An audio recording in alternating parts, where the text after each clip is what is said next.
Samantala, patuloy na inimbisigahan ng Civil Aviation Authority of the Philippines sa dahilan ng pagbagsak ng isang maliit na eroplano sa Camp John Hay sa Baguio City.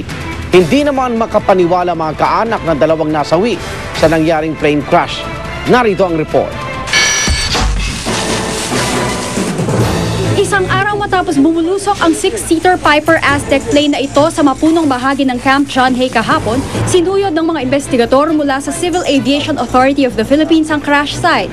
Dito nagkalat ang mga nagkapira-pirasong bahagi ng eroplano, gayon din ang ilang personal na gamit at pera ng mga pasahero. Sa 6 na sakay ng eroplano, 2 ang nasawi. Isa sa kanila ang misis ni Emmanuel Alvarez na si Grace na ipapasya lang daw ang ilang mga kaopisina sa Baguio. Hindi ko talaga naisip na ganito na may iwan ako mag-isa pero alam ng Diyos na ang faith ko sa Diyos, siya yung magbibigay sa akin ng lakas. Si Ellen Aranas naman, walang kaalam-alam na pumuntang Baguio ang mister na Simon na nasawi rin sa pagbagsak. And I was hoping that he was not the one among the 6 who is dead. So, meron pa kayong... Unfortunately, yung sinabi nilang isa, siya pala yun.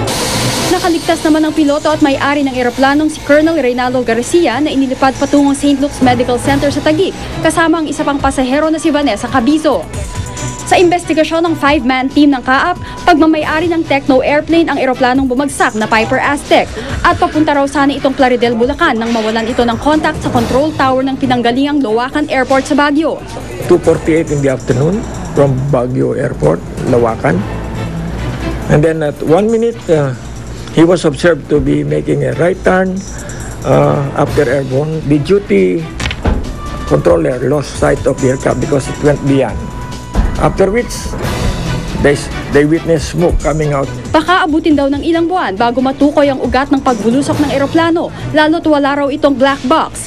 Pero para sa kapatid ng nakaligtas na piloto, malabo raw na human error ang dahilan ng aksidente. Para sa saksi, Rosetti Rivera, nag-uulat. At sa ibang balita, pinaghahanda na ni Batangas Governor Vilma Santos ang mga residente na nakatira sa paligid ng Taal Volcano sakaling pumutok ang bulkan. Sa ngayon ay umiiral pa rin ang Alert Level 2 sa Bulkang Taal. Saksi si Salima Refran. Sa 11 na pamilyang kusang lumikas mula sa mismong Volcano Island ng Taal, 4 na pamilya lang ang dinatna ng GMA News sa evacuation center sa Venancio Trinidad Elementary School. Ang iba raw kasi, mas piniling sa mga kamag-anak makitira. Pero ang pamilya ni Geraldine na walang ibang matakbuhan, hindi na nagdalawang isip pang dito tumira. Ngayon iko ang kakaiba. Lagi namin na ang lindol, burog, ay nonoy hindi masyado, ay ngayon malmaho. Pati lokal na pamahalaan, gusto rin makatiyak na ligtas lahat ng residente. Kaya si Governor Vilma Santos Recto mismo ang nagpatawag ng crisis management meeting kanina. Dapat daw paalalahanan ng mga residente na maapektadong lugar na maging handa sakaling sumabog ang bulkan. Yung proseso ng proper coordination, pagtutulungan and communication to make sure na safe ang mga tao just in case pumutok ang Bulkan Taal ay nakaredy kami. Base sa datos ng PVOX, patuloy pa rin ang abnormal activity ng Bulkang Taal. 7 volcanic quakes ang naitala simula kahapon at tumataas pa rin ang carbon dioxide emission. Mayroong ding land inflation o pamamaga ng lupa. Merong pressure sa ilalim na yung magma ay dahan-dahang umakyat. Kung sakaling magpatuloy ito, pwede itong humantong sa isang eruption, pwede rin naman itong huminto tulad ng ibang mga taon. Mula dito sa Talisay, Batangas, ako si Salima Refran, ang inyong saksi.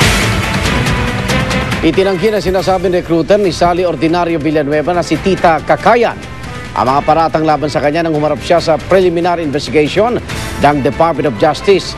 Naharap si Cakayan sa mga reklamong human trafficking, paglabag sa Comprehensive Dangerous Drugs Act, kidnapping at grave coercion. Bigyan siya ng hanggang April 25 para maghain ng counter affidavit. Sa Jones Isabela, inihanda ng paglilibingan ni Villanueva. Nagbuhos pa ng alak bago simulan ng pag-uukay na tradisyon ng mga Ilocano.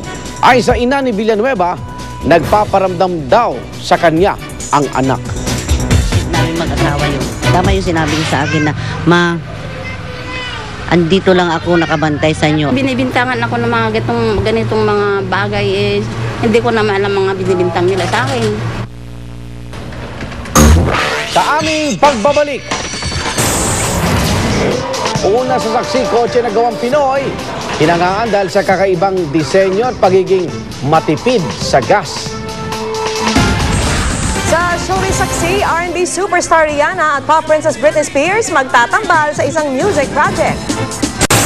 At mga kakaibang summer activity na pwedeng pagkaabalahan ng mga chikiting. Huwag bibitiw! Sama-sama pa rin tayo magiging saksi.